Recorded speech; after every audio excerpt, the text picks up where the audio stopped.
What's going on? What's going on? It's some early morning talk, early morning conversation. You know, I was thinking to myself, you know, a scenario like you got 100 grand in a bank account versus zero in the bank account. Even $500,000 in the bank account. Your reality of having money versus not is totally different. Your what you can do versus um things that you can't do is just totally different. Like imagine and this I will say this. Imagination is very, very important to a lot of the concepts that I talk about because most people's financial scenario is either average or below average.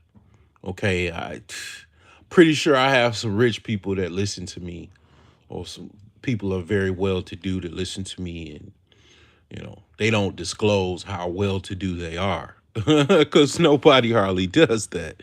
Who does that? Nobody hardly does that. So the thing is that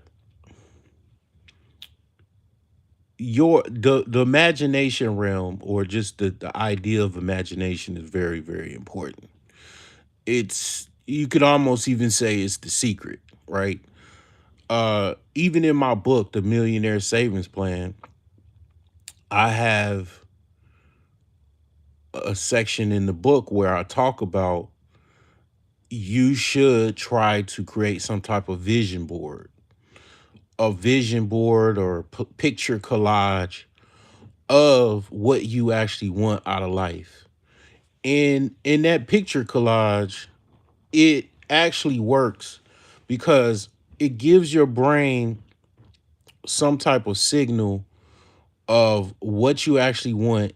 And then when you see out in the real world what you actually want, it reminds you, okay, you need to uh meet those goals. You need to actually go out and reinforce what you really need to do so you can get what you want out of life. And I'll say, like, just me personally, anecdotally speaking, a lot of the things that I from the vision board, from my personal vision board or picture collage, some of those things are coming to existence or have already came into existence. Not all of them, but I definitely will say, I'll just say the, like, just basically the basic, like, first house, that was like part of my goal, to just get a house that, kind of needs some, like, fixer upper type of house. And obviously the car situation. And I mean, I got some other cars that I want to get. Uh, certain things did come into fruition. Like, I mean, it was like looking at my picture collages. It was like, well, a lot of these things I accomplished. There's some more things that I need to accomplish, but the picture collage is very, very important because it reminds me, okay, I still got a lot to do, a lot of life to live, because there's some things that I want. And it just reinforces your brain to go out and motivate yourself to get what you want. It kind of it goes into a story. I heard it was a story about a guy. He pictured, he actually took a picture out of some type of magazine of a house that he wanted, and he put it on his wall. And it's like, I think, like, within a period of time, I don't know how many years, 5 or 10 years or something, he that's your bullseye. That's what you focused on. Like, you zeroed in on that actual reality. Because when you go out in the world, you see that you see the things that you have in your picture collage, or and you trying to go out and actually get it. So a lot of times that's how that works. Like, you trying to have some type of imagination um is important. Dreaming is important. A lot of times people undervalue things like that because people just be like, if you ain't got it right now, you might as well forget it. Like, people have that mentality, but I wouldn't worry about people like that. I mean, don't even, don't worry about that type of shit, because people have their own things that they do. People fall off.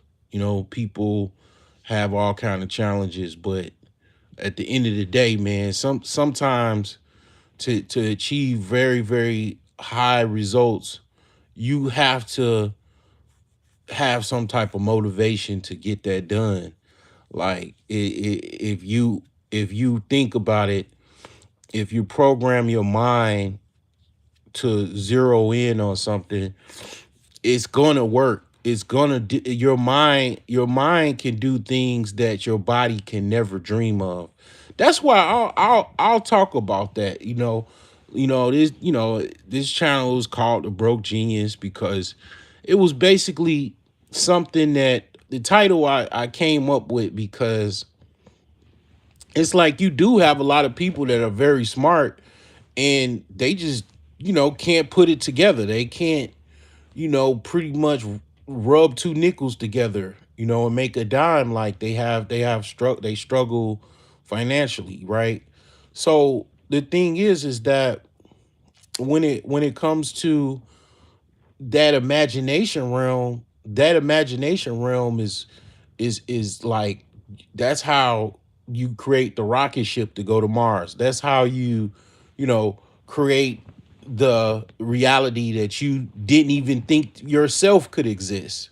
Like, you're surprised. Like like uh I think Tyrese was getting interviewed by somebody, and he was like, man, my life now, I can't even believe my life is like it is now. Sometimes you forget even how good your life is, because life, like, steals on you. Life you wake up and you get stole on, and you forget all of the things that you accomplished, the last 5 years or 10 years. You just throw it in the toilet because you don't remember.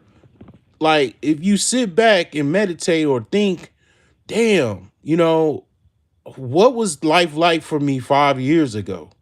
Like, and you think about it, like, damn, you're a millionaire compared to where you were 5 years ago. Like, for example, for me, what 5 years ago would be, 2019. Man, 2000, I'm gonna tell you, I don't got no shame in this shit, man. I overcame a lot. Man, 2019, I had a fucking house arrest monitor on my ankle, sleeping in my sister's basically house that she rented. You know, I mean, I was working, I had some money coming in, I was saving. I knew I wanted to buy some real estate. I knew that was the play. I don't care nothing else. I knew, I got to get some property with no matter how much money I have, because I know I needed to do that, because the reason being was basically, you got to have real estate. You got to have a place to live. One of the ways to avoid homelessness, you got heavy gentrification. I don't know why the connection is all buggy and shit, man. I guess I don't know what the hell the Google people is going crazy. But I mean, what I was saying was, Gary, I gotta look up at this screen too to make sure this shit is because it be like reconnecting. I mean, like, I got like 5 full bars on my Wi-Fi. Like, I have no, like, I don't, it's no reason why my connection would be lagging. But the thing is this, right? Gary, Indiana is going through heavy, heavy gentrification. That is the message that I was trying to get out uninterruptedly. That it is going through heavy, heavy gentrification. Every Latino group in the world is in Gary, Indiana, working on these houses, fixing them up. You got white people that's already was here. They're here. You got people from other states, man. I was going to, cause I source wood. That's one of the things that I do. I to save a little money on natural gas and keep my furnace off. I got a wood stove. My cat like it. He likes sitting up under the wood stove and whatnot. But the thing is, and I like it too. But the thing is that I source wood. Like if I see some wood logs, man, I go get my van, pick up some wood logs, man. I'm part lumberjack. So the thing is that, and then I also when I get pine trees, I make pine oil. So oh my God, man. All I can say is, man, go get some pine oil and see how your lady likes it, man. She's gonna go crazy if you put on some pine oil. But the thing is this, like one of the things that I saw when I was going to go pick up some wood from some like house that somebody was working on or whatever, like I saw some dudes with a Pennsylvania plate. It was like some Hispanics with some Pennsylvania plates. And it's like, yeah, I just noticed that. I was like, oh man, they so, because see, here's the thing, right? So this is the Rust Belt, right? So you go out of New York, I think you go to New Jersey, right? Then you go into Pennsylvania. So people from New York, they branched out to New Jersey to live, to make money. Then they was like, New Jersey, is kind of expensive. They went to Pennsylvania. Then from Pennsylvania, they went into Ohio, and then it's like they went to Michigan, you know what I'm saying, Detroit. And then what's the next stop from Detroit? Okay, Gary, Indiana. Then you go past Gary, you go to Chicago. So the thing is that, man, you got people from New York up in here, Pennsylvania, have Illinois. Shit, I'm here. I'm from Illinois. I'm here, like, what I'm saying?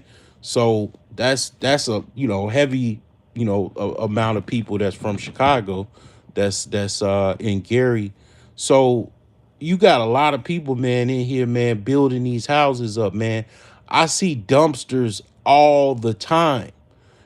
I just, man, I dumpster here, dumpster there. When I say dumpster, I'm talking about the rollout dumpsters that you see when people are demoing a house. Because a lot of the houses in Gary, because this was like a basically, this is a failed city, that it was like one of the most worst failed cities in America, right? So it's a lot of abandoned houses. Gary, Indiana has more abandoned houses than any place in America. Now that might be changing because a lot of people are buying these abandoned houses. Like even myself, I bought one and I'm renovating this house. Like a lot of people had the money to renovate, and they're doing that shit in 6 months. And between like the time they buy it and in 6 months, they trying to put it on the market for spring, sell it by the summer, so people ain't playing out up in here, man. And I'm seeing it. I'm seeing the sale prices. I'm seeing the start to finish, man, in real time. And they is not playing. They making huge profits. I'm seeing it, in real time. And I just say all of that to say, basically, things ain't what you think. Like things aren't how it might seem. You have a lot of things going on. I mean, I was getting into Gary because I was talking about, 5 years ago. 5 years ago, I basically didn't have a pot to piss in. That's what I'm trying to tell you. And I was on fucking house arrest. I had to call a probation officer and check in. every fucking week. And I cannot, I had to call some probation officer to be able to go anywhere. Like if my house arrest monitor lost a signal or the battery got low, man, I would get in trouble. It was times where I ain't gonna lie, it was like some situations where I was trying to go to work because I was trying to make some money, and my monitor, I couldn't charge it and shit. And the judge, it could have been a situation where I could have just went to jail or something, because I couldn't. I had issues with the house arrest monitor. See, like, I know these types of things are embarrassing, but the thing is I'm just keeping it real to the point where I'm just saying, like, your whole just life can change if you just like focus and work on your problems and stuff like that. Like, it's a lot of dudes that was they had problems. They had run-ins with the law or whatever. It's some guys in there's PhDs and professors and doing all kind of stuff, and they had situations. Now fortunately for me, I haven't, I was able to not go to prison, but yeah, I had serious dust ups, man. But the thing is that, like, yeah, 5 years ago, I was like literally, man, trying to save money. I was doing good because I was working, but the thing is, man, I was on house arrest, and I, like I said, I ain't had no house.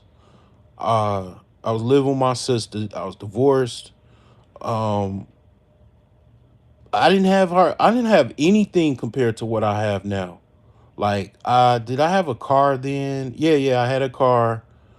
Um, yeah, man. I mean, like, from 2004, or right now we're in to from 2019.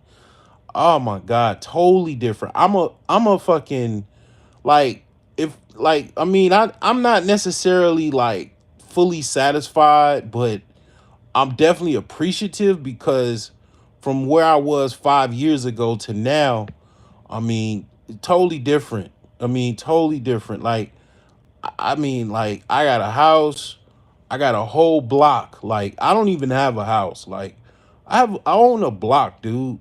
I mean, literally. Like, I can't even make this shit up, man. I bought a whole fucking block, man. I have in order to in order to see my neighbor, I have to walk across the alley to meet my neighbor. I don't have, I mean, like, my house goes from the corner to the alley. Like, I could really, like, build a house next to my house because I have two lots. So it's crazy, man. I got a tractor, I got three cars. I mean, two of them need to be like put in the repair shop. I ain't gonna lie, like, I did a TikTok, and then some chick was talking about, or somebody was talking about, oh, you got three cars. Man, it's so easy to get cars, man. Like, a lot of people want new cars. If you get used cars, you can get three cars easy with like 5 grand. You just get AAA. You go buy one car. Like, okay, if they need to be towed, you get AAA, get them towed to your place, and then you work on them. Some people, work on cars. Project cars. Like, here's the thing. Like, okay, if you could fix a house up, you could fix a car. Okay. Before I bought my house, I had a Mercedes that was like a project car. It was a Mercedes ML 350. Man, I fixed that thing up, man. It had rust and everything. I did like a Bondo job on it, did some body work on it, got it painted. I did so much on that car, man. It's like, yeah, it was like, man, a totally different car, man. I'm not gonna say certain cars are harder to work on than others, but yeah, man, if you could, you could buy like 3 or 4 cars, man, with 5 grand. And right now, speaking of cars, we're in a car apocalypse right now. Nissan's talking about they possibly might have to file bankruptcy. Nissan is in trouble. Like when the Japanese are in trouble, that's not good. That is not good. When you're talking about a Japanese automaker is in trouble, that is not good. That is a sign. And it's not a good sign. But the thing is that what also is going on is automakers and auto sellers in America, they're not talking about this, but some of the people that I listen to on YouTube that sell cars, local car dealers, they already sounded the alarm that the cars are not being sold. And what's going on now is that these car dealers that were trying to sell these overpriced cars from basically the 2020s, 2021, because everything went up, they're still trying to sell these overpriced cars and they can't do it. They having a hard time trying to sell these cars. And right now it's a, like I call it, and it's not, I didn't come up with this. It was other people that are saying this. It's a car apocalypse. Like it's basically a lot of auto dealers, they're not selling cars. And then it goes more in depth. The car auctions, they're not buying the cars because the car prices are too expensive to buy at the auction, so the cars are not being sold. It's something going on. I mean, don't take my word for it. Do your own research and tell me if I'm wrong. But the thing is this. Like I say, 5 years ago, totally different than what my reality is now. I mean, I got a whole house, complete, pretty much about at this point about 75% completed as far as renovations. My furnace is on right now. I got a brand new water heater I just installed. I learned how to install it from watching various plumbers working on my house, my handyman that work with me. Um, man, I got man, I oh my God, man, I done did so many projects on this house, man. I basically know how to pour concrete like a pro now. Also, um, I mean, man, it just the skills that I learned from working on this house, man. I'm gonna be unstoppable when it comes to the next houses I get.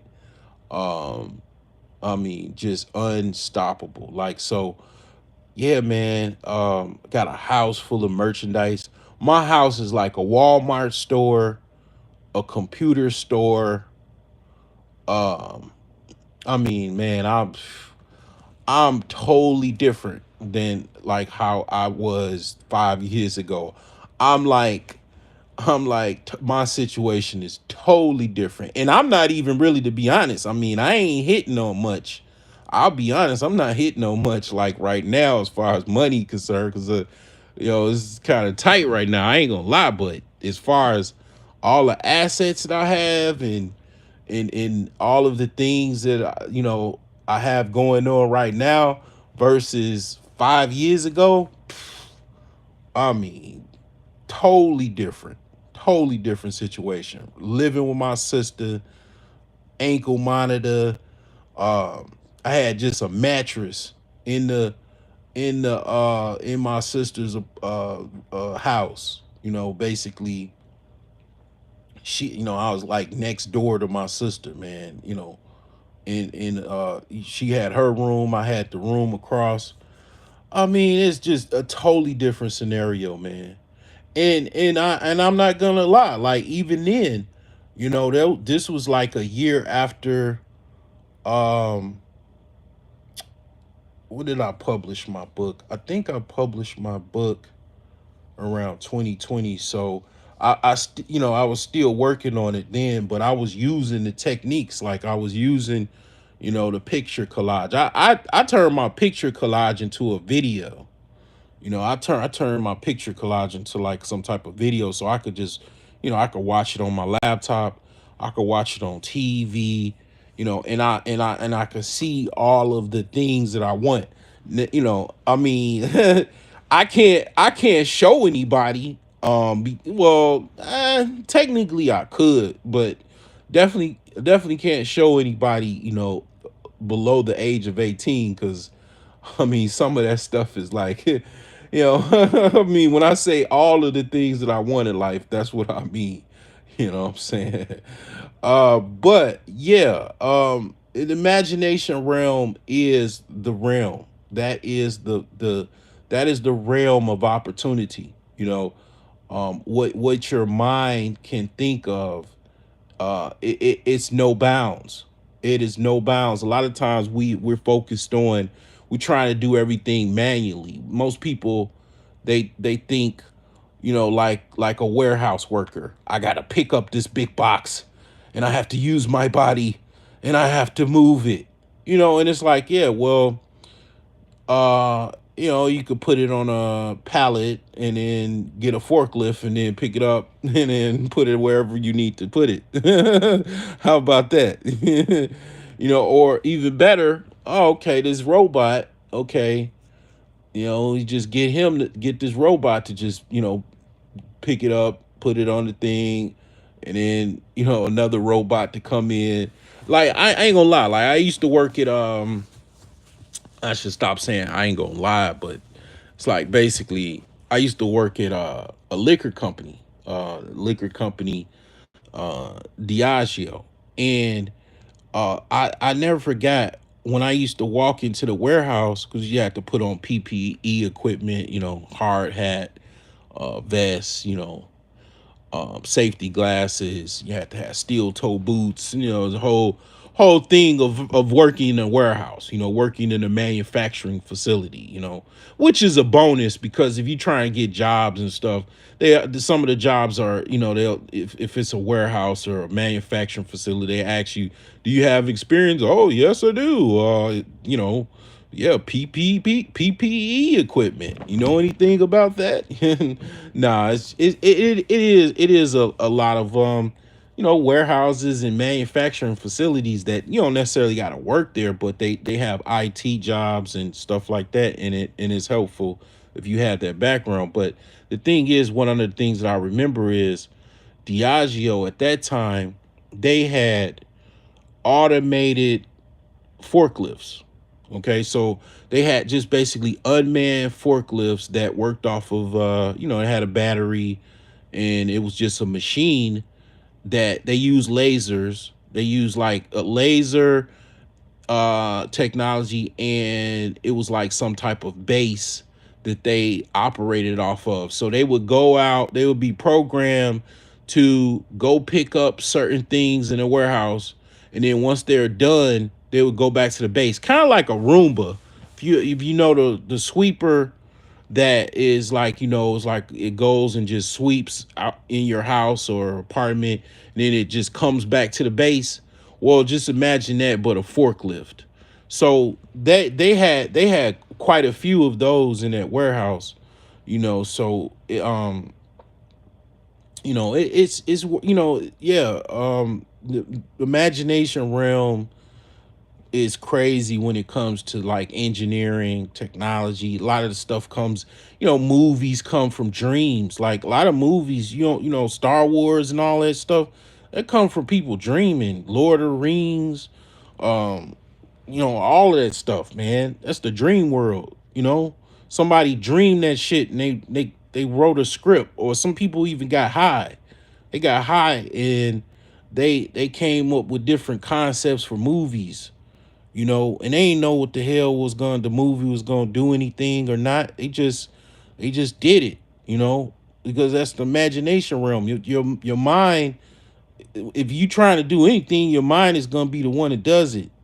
That's why I like the nerdy dude, right? I came up in the 80s. It was a movies called The Revenge of the Nerds. Basically that's what we're in. We're in the time of Revenge of the Nerds. The nerds, The nerds kind of got even. The nerds driving Teslas, they running $1 million companies, billion, some of them $1 billion companies, and a lot of people working for them. You know, um, they basically they killed the malls with technology. You can order everything on Amazon, eBay, Temu now, and all this stuff. Man, the malls are dying in America. Well, the nerds couldn't get chicks at the mall anyway, so they they killed the malls. Like it's crazy, man. But yeah, man. The nerd had his mind. He had his brain. He had his only thing that he could focus on. He could, focus on school. He could win in school and, basically get that job, get those opportunities, take that money and make it work, He got plenty of time to do it. He ain't got no social life. He ain't really got no woman, if he do got a woman, a lot of times what I notice about nerds is most of the times they're simps. Most of the time, because they're not used to really getting women. So like when they get a woman, they be like, "Oh my precious, I don't want to leave her," like Gollum in the Lord of the Rings and shit. Versus somebody. And then here's the thing: like a lot of people think that IT guys are all nerds.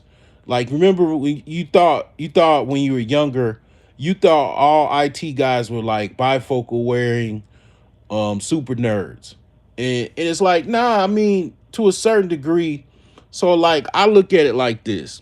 When it comes to IT guys, it's nerds. It is nerds in IT, but it's I look at it as techs and nerds. You got techs and then you got nerds. Um, it's like basically a nerd is more of a personality. It's more of like behaviors, social interactions and personality. Bifocals. Glasses. They used to call them dweebs a long time ago, probably before my time, but nerds, right? But then you had techs that kind of, smart too. Definitely, I'll say this: techs know how to talk to the nerds. Okay, a tech can bridge the gap with understanding what a nerd says, rather than a person that is maybe like can't really interpret that world or whatever. A tech can he could nerd out himself in a way. He could A tech can kind of go from being a nerd to he can basically go from different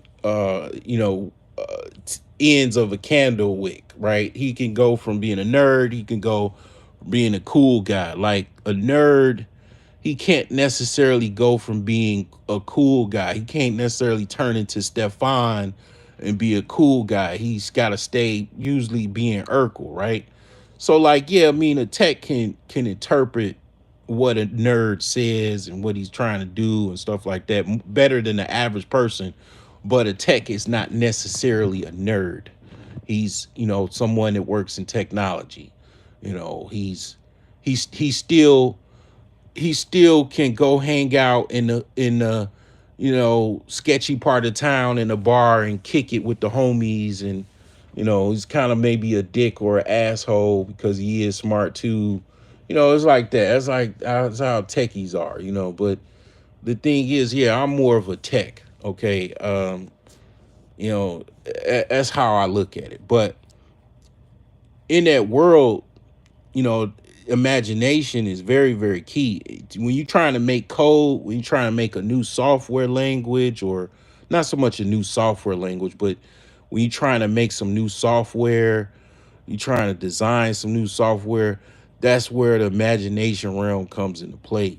The imagination realm is very key. So when I started off talking about, well, what if you had $100,000, actually sitting back like you watching a Netflix and just thinking about it, like what if you had that? What if you had $500,000?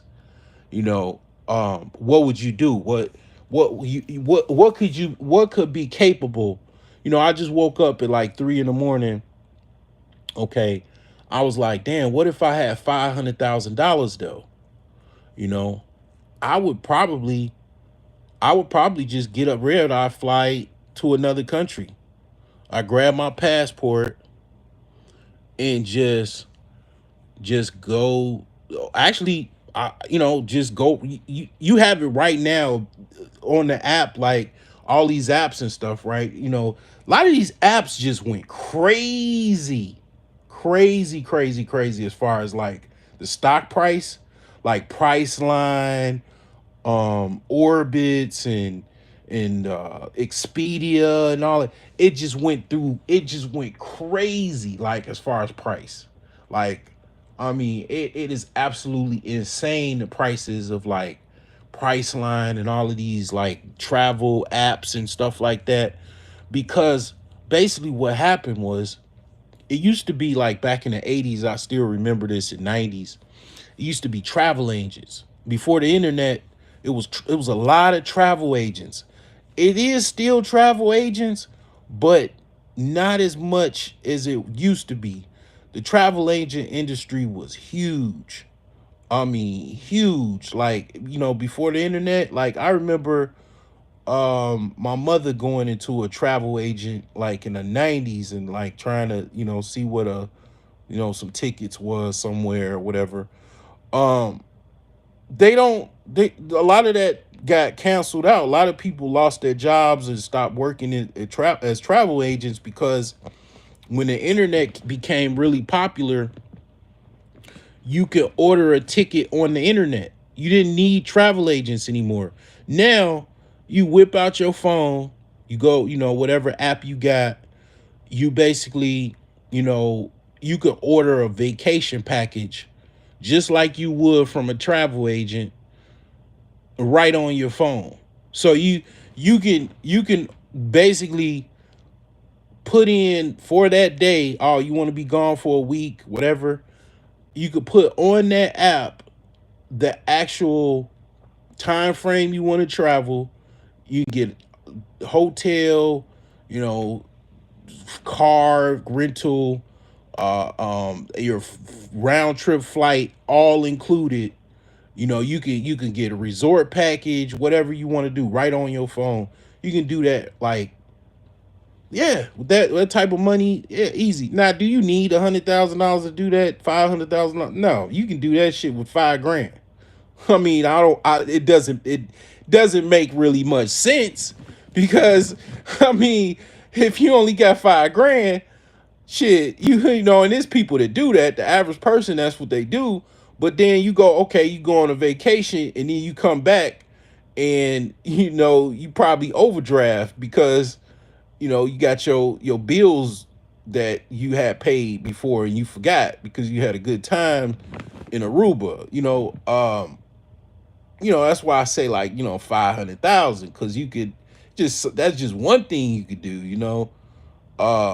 Yo, you could do certain things like that. Millionaires. You got 5 million, you got 50 million. What would you do when you woke up at 3 in the morning and you got $50 million in your bank or in your, you probably wouldn't have it in the bank. You'd probably have it spread out, right? Different accounts. What would you do? What would your reality be? These are the thoughts that, when you meditate, this is the focus, the imagination realm. What would you do? Because then you thinking, damn, well, what can I do to actually get that? That's what I'm leading into. I'm not saying that you should just basically dream and just, be a bum. Just, you're, walking around just dreaming. I mean, don't get me wrong. I think that would work. If you taught some bums how to meditate, how to dream, they can get out that reality maybe faster. But the thing is that's not what I'm saying. You just dream all day and don't do anything. It's kind of like the whole faith without works is dead, right?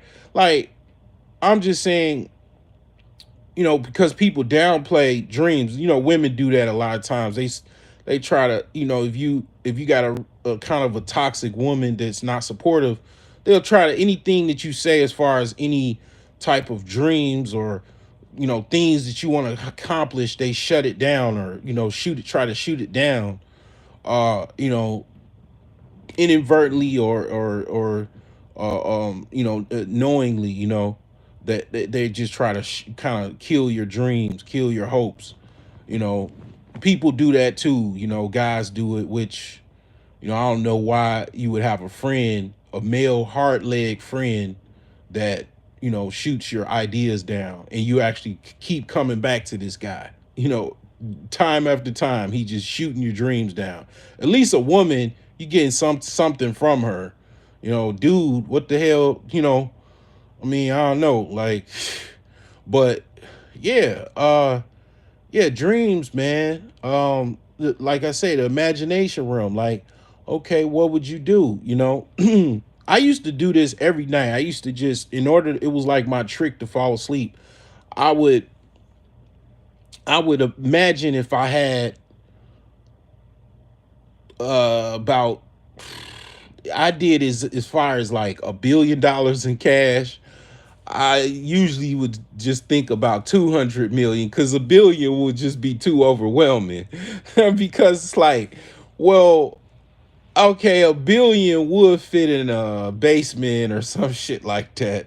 But it's like, I'll be like, damn, well, obviously if I had $1 billion, I'd have to close off the basement. You know, I'd have to, it'll just be like a trap house with cash in it. I couldn't tell anybody. I mean, I'd have to, then I had to start money laundering, obviously, because I got to get this billions of dollars into, so I can actually utilize it. Can't just be, using cash all the time. So I just be thinking about, what would I do? Next thing you know, you wake up, it's morning time. It's like, damn, it's a good dream, And it's like, yeah, I used to do that shit a lot, man. Then I started to change it to like, okay, well, what if I had some money in the banking system? What if I had like, so much, and just thinking about what I'm gonna do. I mean, all of this is important, because and then I think I need, sometimes it's moments where just, maybe have a hard time sleeping or whatever, and I don't really feel like dreaming. I don't know. I mean, it's different things going on, but I mean, the thing is that uh I was just thinking, I was literally woke up and I was actually thinking that. I was like, man, fuck this shit, man. I'm going live. I'm gonna spread to the world like what I'm gonna what my thoughts were. You know what I'm saying? Because I was just thinking it to myself or whatever. But yeah, I mean, yeah, it's definitely important, man. Very, very important, man. Your imagination. A lot of times you shouldn't tell people your dreams and stuff too. Especially when people are dream killers, you just got to keep things to yourself. I mean, even though it might be hard to do that, yeah, you gotta like keep things to yourself, man. I did the short with Corey Holcomb or whatever. I uploaded it, and people really, were into that. And that is true. Like when you have people that you tell your dreams and stuff, or things that you got going on in your life, man, they'll try to throw you off, man. They try to send you off. It happens every day. Some people get off on doing that. It is people that, like, you know it's all kind of ways people do that. Try to send you off, you know throw you off or whatever your game. So it's like, yeah, a lot of things you gotta learn to be keep to yourself, man. That's one of the things that I'm definitely working on. Keeping to myself. Don't even post stuff. Just because the internet ain't a lot of people phony, man. I be like, I don't even know why. Like, I be like thinking about fake book, right? Like, fake book is, something that, I'm just it's just interesting, but not really. And it's like, man, I'd be just really, to be honest, I'd be like, damn, this shit is like, this shit is so dumb. These people are so weird, and I'd be like, I'm like, I do know these people. Like some of these people I know more than others, and it's like, why are you why are you still my friend on Facebook? It's like one of the things that I notice about, like, social media. People will just like friend you and then don't even interact with you. They don't like anything, they don't comment on anything. And then if they do comment, they're like surprised that you're actually doing something, like, in life, I guess. And then they'll make some snide comment like, "Oh, you do this?" Blah blah blah. And then you can kind of see what the tone is. It's like they're surprised, you know, and you tell them like, "Yeah, I do that if the money is right." And it's like, you don't get no comment. And then these are the same people that you can post you can post $1 million strategy to make $1 million, and then they won't even buy the shit. They'll just look at it, and they might click the link. You got a fucking person, you got a new eyeball on your website and shit. And it's like these same people that, you know what I'm saying, if you do actually, blow up or whatever, they looking crazy because, they like, then they probably start hating on you even more. And it's like, damn, okay, you think to yourself, why do you even why do you even take this serious, and why do you even have people like that on your friends list? You know what I'm saying? Like, it's sometimes I think people just don't want to offend people, and then they don't, like, I guess, to be honest, if I really had a true interaction of people that are on my Facebook page, I wouldn't even have as many. Like, I've deleted a lot of people off my friends list, but if I really truly deleted all of the people that I know don't have any benefit towards me, and I don't really have any, I'm not, benefiting from anything they do, I probably, what, honestly, like, okay, I might have like 100 friends, you know what I'm saying? Like, I'll probably really honestly have about maybe 15 to 20 people. I mean, really, like, and low key, like, I mean, that might work. Like, you don't have nobody on your friends list that engage. And then some people let people follow them. They turn their page, they turn the follow button on. I turn my follow button off because it's kind of weird. I mean, I do have it on Instagram, but it's kind of weird, man. I ain't You got friends and follow. You got 100,000 followers, and then it's like three friends. I mean, like, that's just, I mean, I don't know, man. But fake book is so weird, man. It shit is a weird phenomenon, man. Is people are so fake, and I know some of these people, I know them.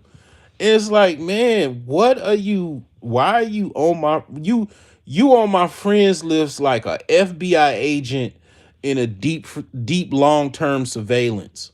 You just watching me, watching motherfuckers, watching your posts, eating popcorn, with a side of fucking Coca-Cola, just watching your shit, having a good old time.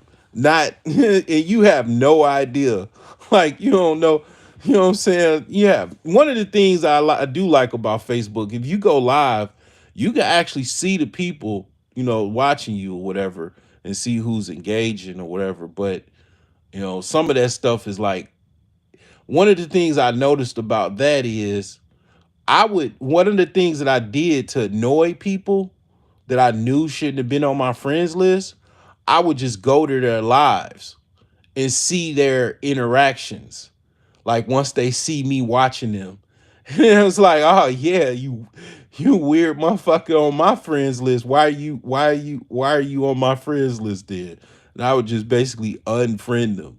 You know what I'm saying? Like, afterwards, like, yeah, motherfucker, I'm watching you too. And then you don't like that, huh? So, yeah, man, it's weird, man. It's weird. But I guess it's only weird as you make it out to be, because I mean, truly, the first like in the law of samurai, the first thought is you should go with. That's one of the laws of the samurai. Your first inclination, you should go with. Because a lot of times people lose money, people lose opportunities because they second guess themselves. You know, that is a big thing. That is, I would be a uber rich person if I learned to not second guess myself. I lost out on so many opportunities because I second guess myself. I mean, I'm not the only one, but it's human behavior or whatever. But your first inclination is your brain that is smarter than you, right? And your body, right? And it's telling you the right answer. It's telling you what is first computation. Your brain is like your computer. It's telling you the first answer to the problem. And then you second guess yourself because you overthinking it and you're like, and it's like when you learn to just go with your inclinations, your first inclinations, or don't make a decision at all. It's like, okay, if you second guessing yourself really, really hard, well, just don't make a decision at all. Don't come back to it, or whatever. Like, don't even do anything. Don't do, just take a step back, think about it or whatever. But yeah, if you go, a lot of times what you find, you go to your first inclination, your first thought, it usually works. It works out. But um yeah, it's the thing is that people are not supportive. Some people are more supportive than others. Some people are really good at being social. I'm not gonna lie, I'm not necessarily very good at being social. Some people are very good at it, but then some people are good at like putting people in boundaries. Um, some people are good at telling people off. Fuck you, you fake ass bitch. Women really are like, women are tripped out, man, because like women will fight other women if they kind of like, tell them too much truth. If women like if another woman tells a woman something that she doesn't really like, she'll get frustrated and fight that woman. That's why women are very careful when they talk to other women, because women will fight at the drop of the hat. Women will fight another woman like with no problems. I've seen it my whole life. So it's like, yeah, and a lot of times, sometimes, like, that's why women kind of stay to themselves and not deal with other women, because they know how women are. They can't take no truth. A lot of times when women get truth thrown at them, they get offended. They get really, really offended. And sometimes that goes into an actual physical altercation. That's how much women run away from the truth and delve into delusion. You know, he says, anyone here? I mean, I guess I've been talking for probably a good hour now. I believe I'm here. At least I thought so. Are you here?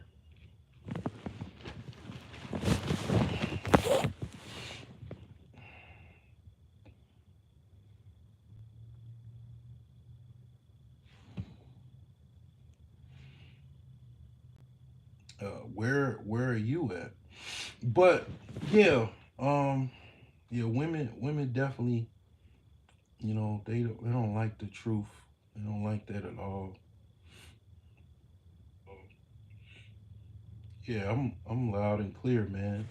I'm here in the flesh. My voice is loud and clear. I'm on YouTube. So yeah, um, that imagination realm, man. You know, that's really where you can, turn things up, change your reality, you know, do that's where great things can happen in that imagination realm. And it is kind of helpful, like, you know it's a beautiful thing to think about, like, you know it's like it's kind of like a fantasy world. It's not delusion, but it's a fantasy to think about, because, like, some people, that is their reality, you know and if you think about it, if, like, what if that was your reality, having $50 million in actual cash, in several banks, spread out, that actual reality, thinking about it from a perspective of how would you live in that reality, is something to think about, you know, is something to focus on, if that's what you want your reality to be, because that's helpful to where, okay, if that actual reality happened, then you already thought about what would you do. And then all of a sudden, okay, now you go do what you thought about, years ago or whatever. You got the money right now, so yeah, man, you know I don't necessarily think that if it was like 3 in the morning, I'm gonna catch a red eye flight. No, I'm probably wouldn't do that. The reason being is, you know it's 3 in the morning. I'm not about to catch nothing, man. you know um i might i might order I might order some food or something, or make some food, make some cereal or some shit. Ideally, be a totally different scenario as far as where I live and everything like that, obviously. Uh, so yeah, man. I mean, I wouldn't be catching a red. I'll be calling a realtor. The next, one, after a few hours or so, to get my ass on up out of here. It kills a lot of dreams, a lot of people's ambitions and hopes. Imposter syndrome does that. I don't know why this is keep reconnecting like this. Let me see. I have to look at the playback. That's weird, but yeah. I mean, I was just talking about. I was just talking about how I was talking about. I think I don't know who manages, if it's like somebody that manages the live streams, like, they just be fucking with people this late at night and just be, okay, let's just hit reconnect on this dude. Like, cause I don't understand why this shit don't be working. Like, I mean, you know, um, you know, it's, you look at the phone and it says reconnect, and you just been talking for like 2 minutes, or who knows how long, and people like, what the hell, what happened. But the thing is that what I was saying, I don't know where I left off as far as where I lost connection, but I was just saying the concept of taking that $500 into a casino, and playing blackjack, and you taking it to, scale it to 10,000, and then going to the high limits, and then betting 1,000, because you got 10,000, you betting 1,000 a hand. Then you get to the point where you betting $10,000 a hand, because you got 100 grand, you betting $10,000 a hand. It only takes about, because you already got 100,000. It only takes about maybe what 40 hands to get to 500,000. So it's like the concept of that. It is possible, but what happens a lot of times, fear, imposter syndrome, uh self-doubt, and all of that stuff creeps in. It makes it difficult.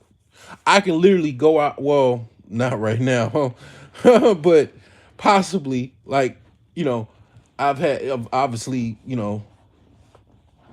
if I had the amount of money to wager or whatever, I could go out and do that, try it. But like I say, self doubt, fear, imposter syndrome, all of these other thoughts, other people trying to talk to you at the table, the dealer talking to you. All of these are like, one of the things I think about when I think about the casino and my experiences, I do think that they have paid professionals and consultants that go to the table and try to talk to you and throw you off your game. Um, you said, why is it blacked out? Oh, well, I mean, I ain't necessarily like trying to be on the video talking and shit. Like, I'm just trying to talk. I ain't want to go to StreamYard, you know what I'm saying? So I sometimes I just go live in the dark. You know what I'm saying? Like, that's not I don't just I'm not the only one that does this, but I was just gonna open StreamYard, but I was like, nah, I ain't want to open StreamYard, man. So nah, I don't think you want to see my face right now.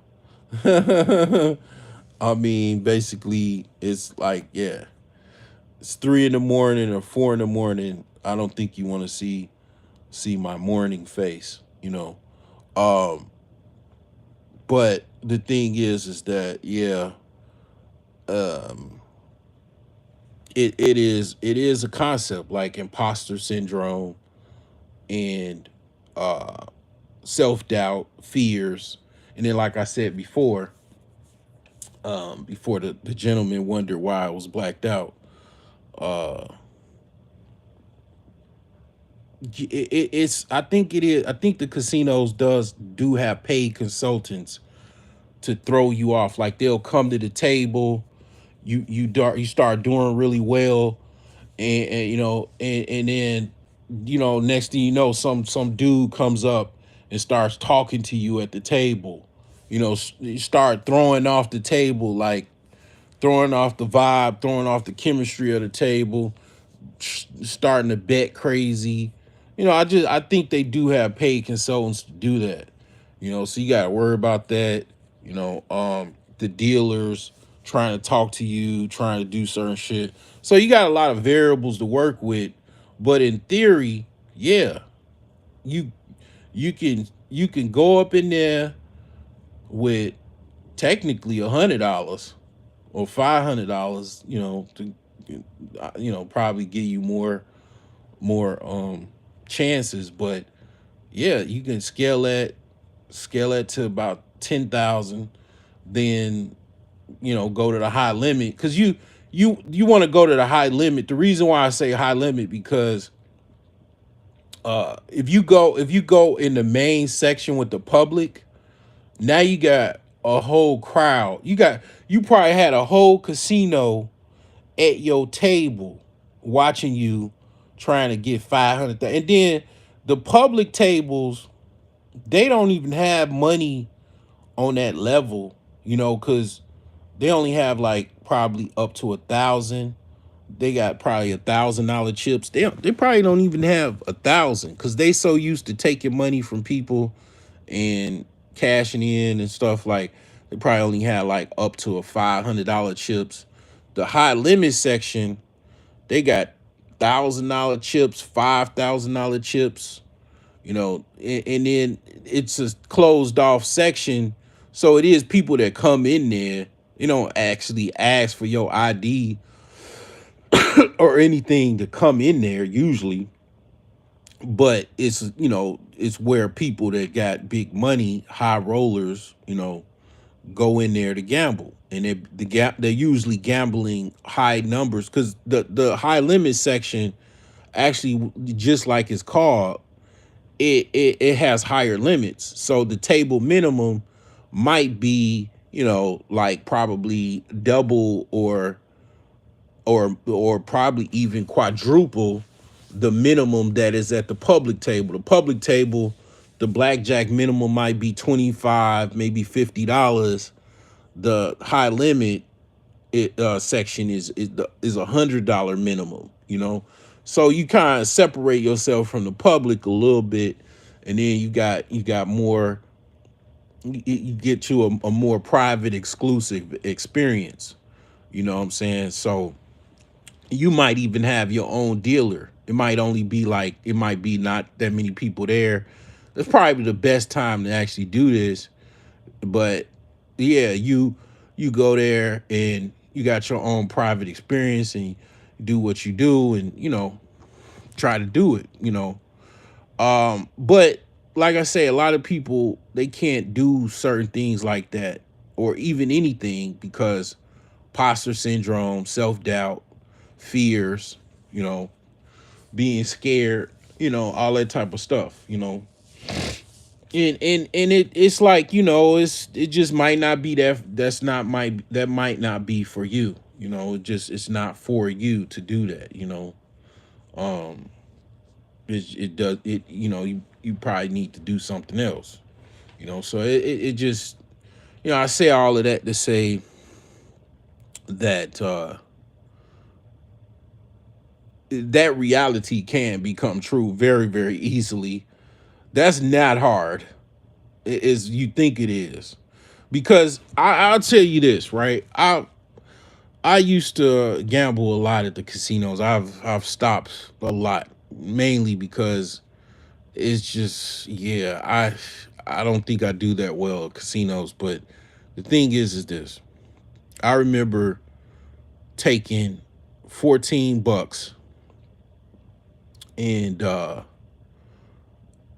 and I've done this multiple times. I had like $10, and I walked in the casino, and I played some blackjack or a roulette, and I won, like, I walked out of there with like $400 with $10, right? I promise you, I'm not making this up. With $10, I've done this before. I've done this like a few times. My ex-wife, I done it. She seen me do it. I walked. I literally. This is a true story. When my ex-wife, she was my girlfriend at the time. We went in the casino. Before we went in the casino, I didn't even have $20. I didn't have enough to get money out of the ATM. It's like a broke story. Like I didn't even have $20. Like, I had to go to like the local Walgreens, like, some people might have Rite Aids and stuff, and I had to do buy some like chips, a bag of chips, to get like, you know, I had to get like the money that I had in my account, which was only like $14. So we went to the casino, and they used to have like this machine where you could play 50 cent roulette, and it was a really good machine. Like, they literally ended up taking it out because people were really successful on that machine. I was one of those, but people were way more successful than I was. But I ended up turning that $14 into, over several hours, $400. Then I doubled it to $800. I gave her some money. She was ungrateful as usual, but basically, yeah. I mean, that taking $14 into $800. Okay, you have to do some mathematics, but that's it's a big jump. I mean, that would be like equivalent of, basically, if you had $140, that would be what, like that would be $8,000. Yeah, be $8,000. You know, if I had 1,400, that would be the equivalent of having $80,000, as far as take getting $80,000 off of $1,400.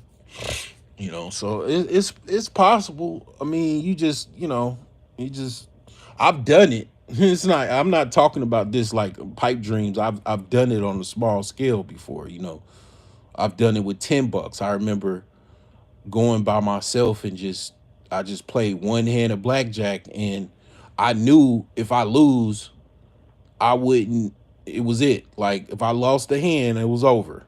And I just was able to get a run. And once you get enough cushion or whatever, you just take off. And I won about I think that day I won about $500. And at $10, $10. If I would have lost one hand, if I would have lost a series of hands at any particular time, I would have lost money. If blackjack is like, if you know the rules of blackjack, and when to hit, when to push, when to or not push, when to hit, when to stand, when to double, and all of that type of stuff, um, split and all of that, you could actually kind of go above the actual standard odds of the casino. So that's just kind of how that works. I mean, I'm not saying you should go gamble or anything like that, but I mean, like I said, I mean that's just one way you can take the imagination realm of what I'm talking about, literally in real time. I mean, real time, and go out and actually try to do it. Focus on how would you actually try to do that, get it done, and then make that a reality from start to finish. And it's like, yeah, I mean, that's what actually, like, the CEO of FedEx, that's actually what saved his company. He was going out of business, and he knew either way it would just, it didn't matter.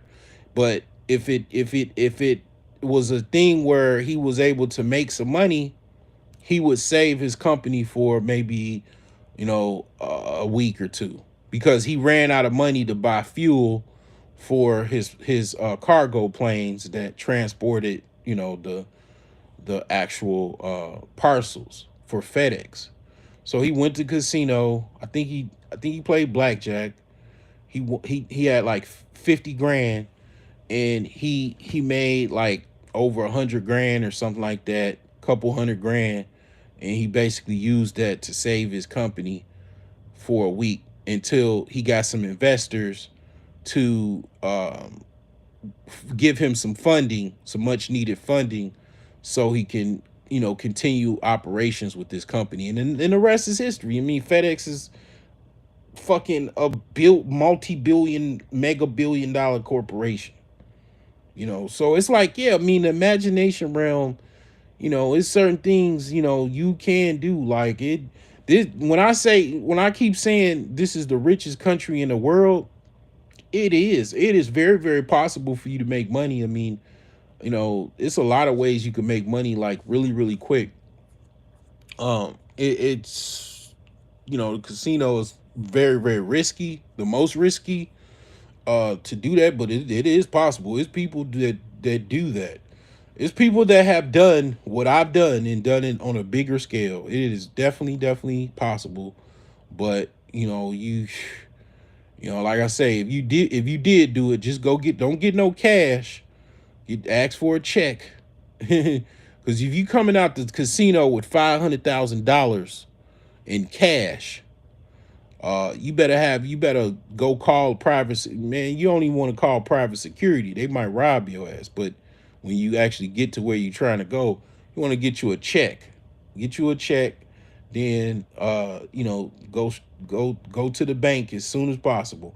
Don't even go home. Just Go get you know, tell them just give me a, you know, about give me about $5,000 in cash.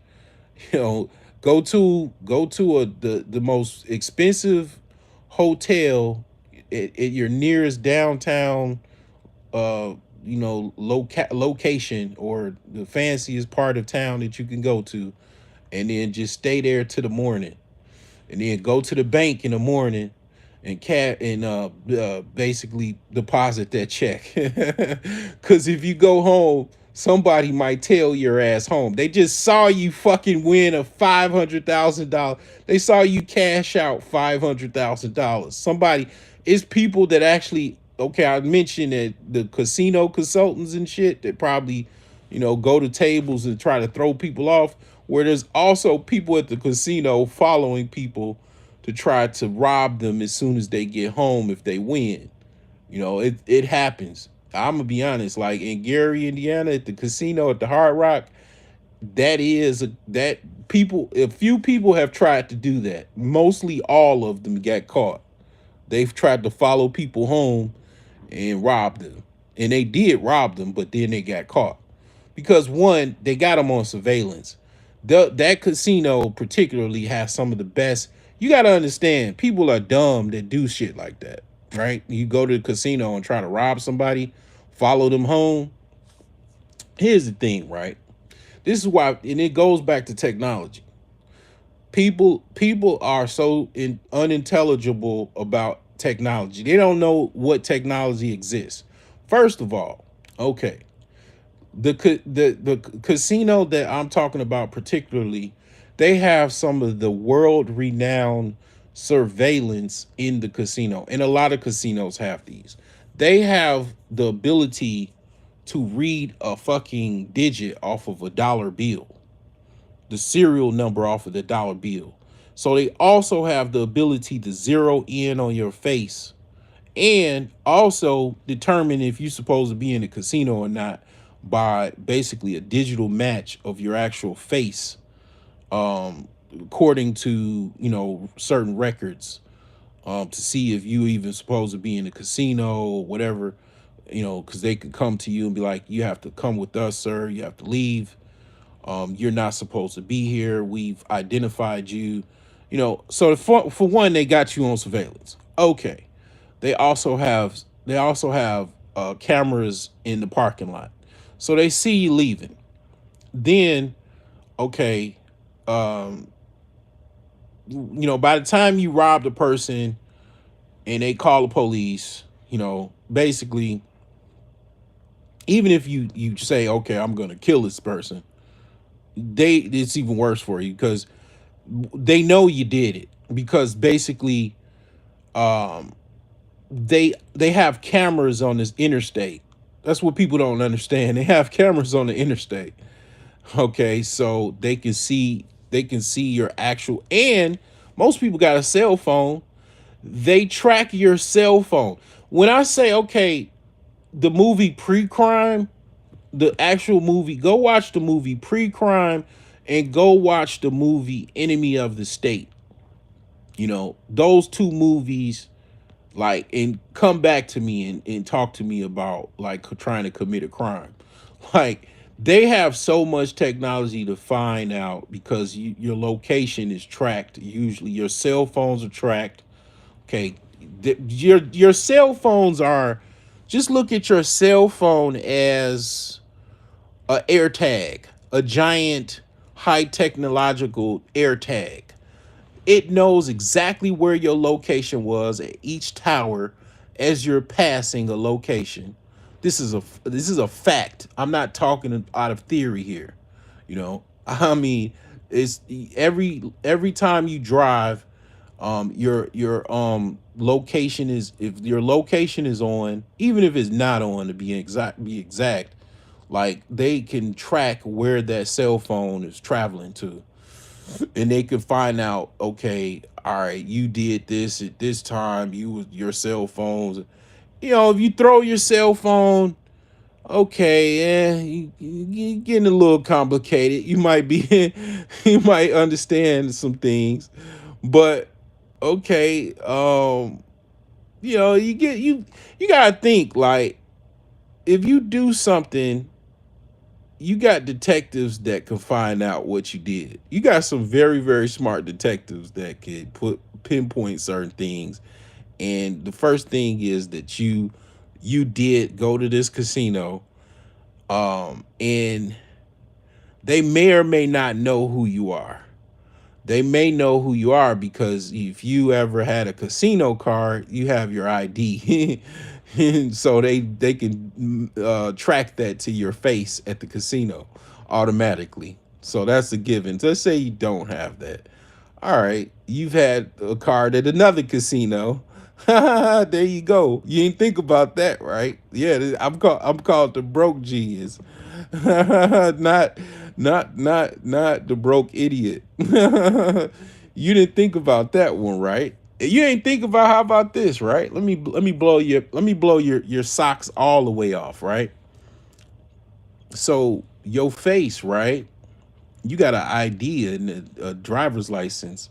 All they do is all of these. Man, you know how many AI tracking softwares they are that can track your face and match. Like I can take a painting, right? I can take a picture of something and then go on Google Lens and then see an exact match of what that is. Right on Google Lens. So okay, so that's new, but it's like it's old though. They've been doing that. They've been doing AI or face matching for years. Another movie you want to watch, okay? Colombiana, okay? That's exactly what I'm talking about. And that movie was like over 10 years ago. Soon as dude took her picture, the shit went right to they did a match immediately after he uploaded. He thought he was so happy he got a baddie. He took a photo and that did a exact match of who that was. And the thing is that um yeah, that was like I said, that movie was over 10 years ago. They got all kind of AI tracking software. They got some that's really good. They got some that's crap. Then they got it, and the stuff they use is not crap. It's the best, and it's getting better and better every day. So they can match your face to the actual your ID or driver's license or any ID that you actually have. They can match it, and so they know you actually walked in that casino. They see you got you right there.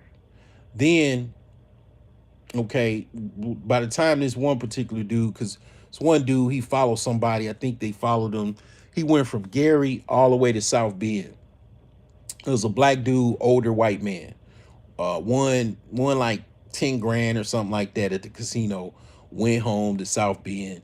The guy went all the way from Gary to South Bend, which is like South Bend is like 60 miles away.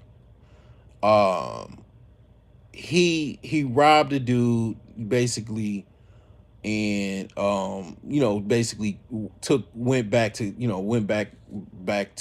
I guess towards Gary. Man, that dude called the police. Okay, if he would have killed him, it would be even worse. Okay, so that wouldn't have helped. It would have probably took them longer to find him. Okay, but they would have found him. Like I said before, AI tracking software. Okay, AI photo matching software or photo tracking software. Okay, and cell phones. You actually did go to the casino that day. That phone that you have in your pocket, all these people talking about, I'm on the friends and family plan. You know, if you're a criminal, you don't have the friends and family plan. If you're a broke motherfucker that rob people for a living, you, if you're on the friends and family plan, you're a dummy. Because basically any phone that tracks you that you have if anything other than a burner prepaid phone, which most people don't have, you know, um, it really doesn't even matter because most people use those phones for personal use.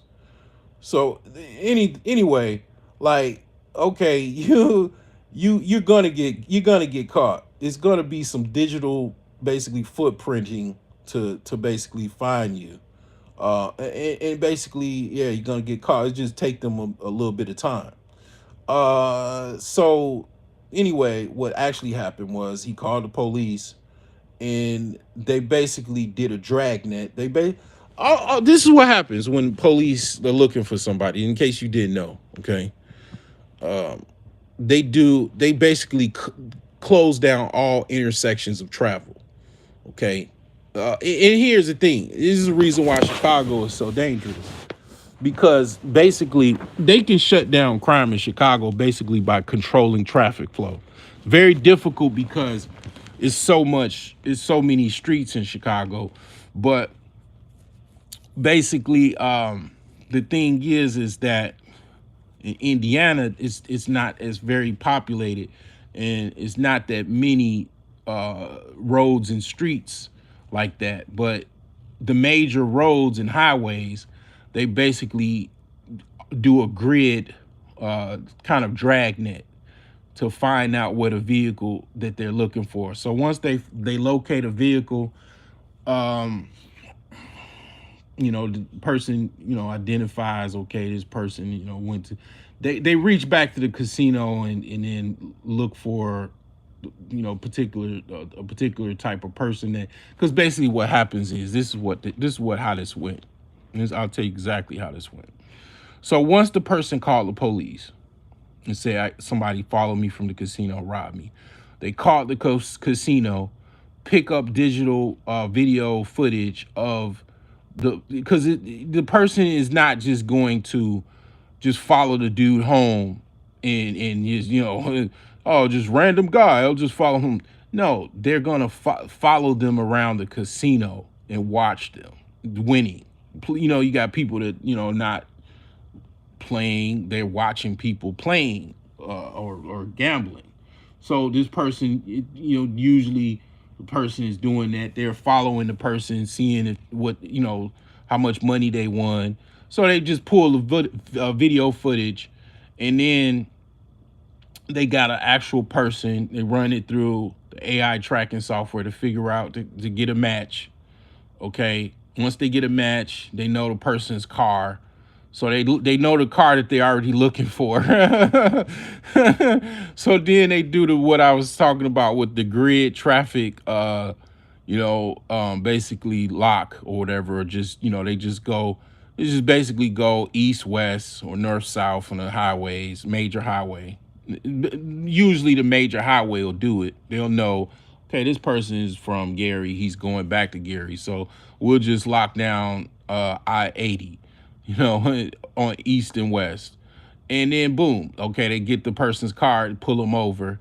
Yeah, guns drawn, get out the car, with the actual what do you call the actual loudspeaker or whatever. You know what I'm saying? It's just how that shit go. But see, people don't know this is actually going down like that. They don't know. They don't know how this actually goes. But like I say, I've been in technology for decades. I mean, uh, you know, that's what I'm saying, one of my passions, and I know about shit like that because I read a lot of stuff, and I'm into, you know, all this type of stuff, man. It's just, yeah, man. It's like, man, it's like people, the average person don't know that. They don't know how it works. So you think, okay, you gonna go to a casino and you gonna rob somebody, like that used to work probably in the 70s and 80s. That worked. That probably worked, probably wasn't gonna get caught, because they did have CCTV cameras back then, and that was invented by a black woman, the CCTV cameras. Uh, but it wasn't like it is now. Is nowhere near, okay, the level that it is now. And basically you didn't have cell phones and all of that, so chances of you getting away was very, very easy. Versus now, really, like I said, that's why I mentioned the movie Pre-Crime. very difficult to commit crimes because most people have a digital footprint and they don't even know about the digital footprint because most people are dumb. A person that goes to the casino and robs someone because they came up as a dumb motherfucker. You just gotta, it's like the whole thing, criminals are dumb type of thing. Yeah, like if you that desperate that you're doing that, which is the Gary, Indiana it has a lot of desperate people. I mean, obviously, okay. But that just because you're desperate, okay, it also means you're dumb because be honest, it is a lot of people in Gary, Indiana that make a lot of money and work and got more money than I got, and had it for a long time. People that worked at a steel mill retired for like, 20 years or 30 years or something like that. And they got tons of money, Some of them just live here because they don't really like living around white people because they don't feel comfortable. You know what I'm saying? But they got a lot of money.